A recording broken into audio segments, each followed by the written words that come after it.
प्रेरणा। हिमाचल प्रदेश में बद्दी की एसपी इल्मा अफरोज इन दिनों खूब सुर्खियों में है। आईपीएस अधिकारी इल्मा अफरोज का कांग्रेस विधायक राजकुमार चौधरी से टकराव चल रहा था। हालांकि वह झुकी नहीं और अचानक अपना सरकारी आवास खाली कर मां के साथ चली गई। वह अपना चार्ज भी एएसपी को देकर चली गई। इल्मा मूल रूप से उत्तर प्रदेश के मुरादाबाद की रहने वाली है। सूत्रों के मुताबिक इल्मा ने विधायक की पत्नी की गाड़ियों के चालान काटे थे। इसके अलावा एक और स्क्रैप कारोबारी के केस में भी उन पर दबाव बनाया जा रहा था। पिछले बुधवार को वह मुख्यमंत्री सुखविंदर सिंह सुक्खू के डीसीएसपी के साथ संवाद कार्यक्रम के लिए शिमला आई थी। यहाँ उनकी मुलाकात सत्ताधारी नेताओं और पुलिस अधिकारियों से हो जाती है, लेकिन फिर अचानक वह बुधवार को ही वापस लौट आई और छुट्टी लेकर चली गई। उन्होंने रात में ही बद्दी स्थित अपने सरकारी आवास से सामान समेट लिया और गुरुवार सुबह मां के साथ रवाना हो जाती हैं। मीडिया रिपोर्ट्स तो ये कहते हैं कि इल्मा ने 7 जनवरी 2024 को ही बद्दी के एसपी का कार्यभार संभाला था। अगस्त 2024 में उनका दून के विधायक रामकुमार चौधरी से टकराव शुरू हुआ था, लेकिन मामले की शुरुआत कुछ इस तरह से हुई थी। इल्मा ने अवैध खनन के आरोप में विधायक की पत्नी की गाड़ियों के चालान काट दिए। इससे विधायक जी नाराज हो गए। उन्होंने एसपी पर विधानसभा सत्र के दौरान गंभीर आरोप जड़ दिए। वहीं एसपी को विधानसभा के प्रिविलेज मोशन से विशेषाधिकार खनन का नोटिस भी दिला दिया। इसके बाद 15 अगस्त के कार्यक्रम में एसपी इल्मा अफरोज नहीं पहुंची थी। इससे भी विधायक खासे नाराज हुए। इसके बाद जब प्रदेश के उद्योगपति एसपी ऑफिस का दौरा करने गए तो विधायक उनके साथ नहीं गए। मीडिया रिपोर्ट्स के मुताबिक बद्दी में एक फायरिंग कांड हुआ था, जिसमें स्क्रैप व्यापारी रामकिशन की बुलेट प्रूफ गाड़ी पर गोलियां चलाई गई थी। जांच में पता चला कि रामकिशन ने ही खुद पर गोलियां चलाई। वह पुलिस से ऑल इंडिया गन लाइसेंस की मांग कर रहा था, लेकिन पिछला रिकॉर्ड देखते हुए इसे मंजूरी नहीं दी गई। पुलिस ने रामकिशन के खिलाफ केस दर्ज कर लिया। व्यापारी किसी कांग्रेसी नेता का करीबी बताया जा रहा था और हालांकि इल्मा अफरोज उनके दबाव के आगे झुकी नहीं। मामला शिमला भी पहुंचा, लेकिन इल्मा ने सीनियर अफसरों से भी जांच रोकने से इनकार करने की बात साफ साफ कह दी। अब बता दें कि यह भी सामने आया था कि विधायक से विवाद के बाद एसपी इल्मा को ट्रांसफर करने की तैयारियां जोरों शोरों से चल रही थी। हालांकि तभी नालागढ़ का यौन शोषण केस सामने आ गया, जिसमें हाईकोर्ट ने इल्मा को इसकी जांच की जिम्मेदारी सौंप दी। हाईकोर्ट ने स्टेटस रिपोर्ट दिए जाने तक तबादले पर रोक भी लगा रखी थी।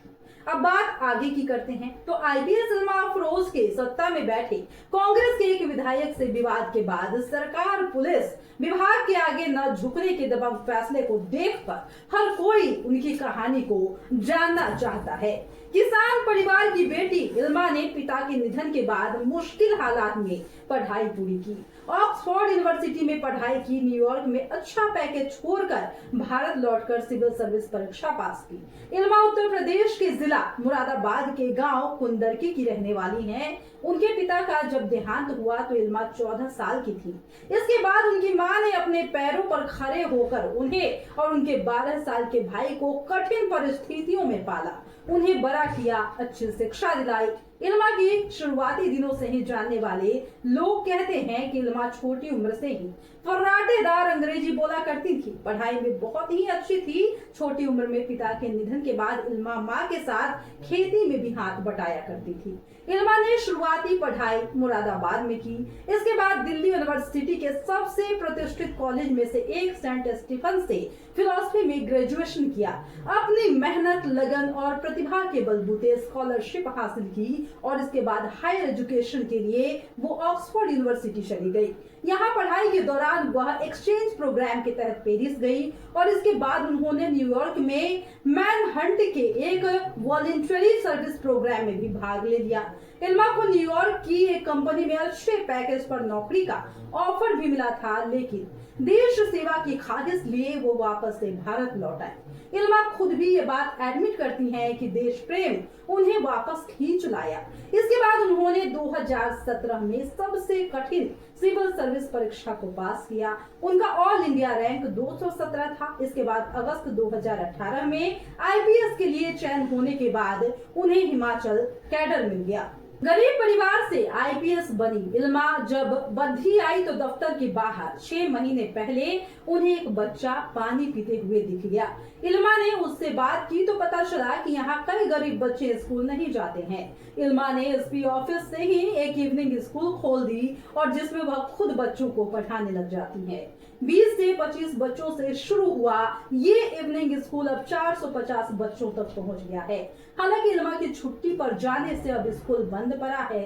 हिमाचल सरकार ने इल्मा अफरोज को बद्धी का एसपी बताया और ये कहा कि इल्मा ने विधायक राजकुमार चौधरी की पत्नी की माइनिंग से जुड़ी गाड़ियों के चालान काट दिए, जिसके बाद विधायक जी नाराज हो गए। इल्मा को विधानसभा से विशेषाधिकार हनन का नोटिस तक दिलाया गया, जिसके बाद उनका दून एमएलए के साथ बद्धी में बीते दिनों एक फायरिंग कांड में भी नाम संलिप्त करने की कोशिश की गई, लेकिन उन्होंने ना झुकने की कसम खा ली। कहानी के दौर को थोड़ा सा आगे और बढ़ाते हैं। इल्मा अफरोज बीते बुधवार को मुख्यमंत्री सुखविंदर सिंह सुक्खू की अध्यक्षता में रखी गई डीसीएसपी की मीटिंग में शामिल होने शिमला पहुंचती। यहाँ उनकी मुलाकात कुछ नेताओं और सीनियर पुलिस अफसरों से अधिकारियों से हो जाती है।